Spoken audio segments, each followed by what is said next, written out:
Kendrick really might just be the greatest to ever do this. He just surprise dropped his newest album, GNX. Let's talk about it. The entire project is co-produced by both Soundwave and Jack Antonoff. What a combo. Soundwave has credits on every single track, Jack has credits on every single track except for one. DJ Mustard also has credits on a couple tracks, and there are even some Kamasi Washington contributions. And you may have seen my previous video, but what stands out to me is that every single feature on this album is from the West Coast, and most of the artists are LA natives or Compton natives. For the entire year, Kendrick has been talking about putting the West Coast at the forefront of hip-hop yet again. And this is exactly how you do it. You give these smaller artists a chance to shine.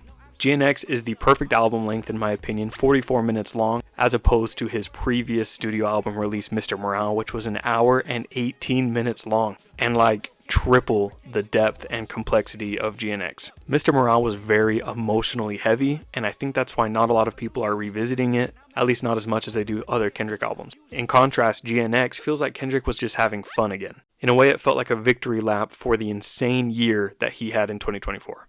GNX obviously is a car, but something that I did a little research on that I found was noteworthy is that both Kendrick and the GNX were born in the year 1987. And the GNX is the final model in the Grand National line, so I'll let you think what you want about that. But I definitely thought it was interesting. Another interesting thing about this is that earlier today he teased a snippet online, and then an hour later he dropped the album, but that snippet is nowhere to be found on the album, so there is a lot of speculation going on right now. Does that mean that we are getting more music? Is there a double album? Are we going to get an Untitled Unmastered 2, something like that? Or is this simply Kendrick just flexing that his throwaways are so good that he can release them and not even have them on the album? Now, getting into a few of my favorites off the album. Whacked Out Murals, in my opinion, is the perfect intro to the album. The production stands out immediately, and the lyrics kind of introduce you to the subject matter that you're going to find on the rest of the album, which in this case is similar to what he had in the diss tracks that he released towards Drake earlier this year, but instead of having them pointed at Drake,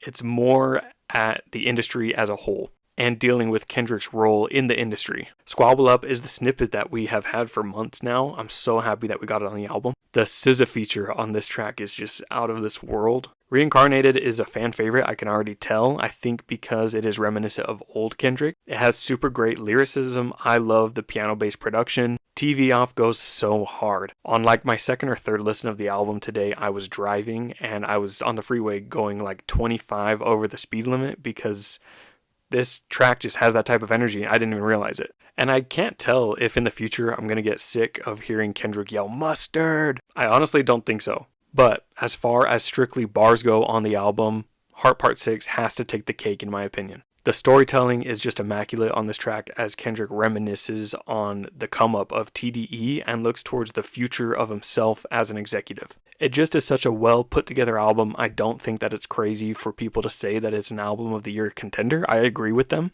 Now, where does it rank in Kendrick's discography? Obviously, it's a little too early to tell, but if I had to guess, it wouldn't be in that top tier of Good Kid, Mad City and To Pimp a Butterfly. It wouldn't be in the slight tier below of Damn. It probably would be sitting pretty with Section 80 and Mr. Morale in that third tier, in my opinion. As always, I've added my favorite tracks off of the album to my New Music Friday playlist, which you can find the link to my Spotify in my bio. I update this playlist every single week with my favorite releases, that way you don't miss any of the good stuff, and so you don't have to listen to the bad stuff. A lot of the album also made it to my Best of 2024 playlist that I'm working on right now. It's been a running playlist that I've had throughout the year, and at its peak it had over 800 tracks in it. I've trimmed it down to about 400, and I'm trying to slim it even more to 250, and I'm going to rank all 250 songs, the best 250 songs of 2024 in my opinion. So go ahead and let me know below in the comments, what did you think of GNX by Kendrick Lamar? And of course, don't forget to follow me, Honeybee Reviews, for more music related content.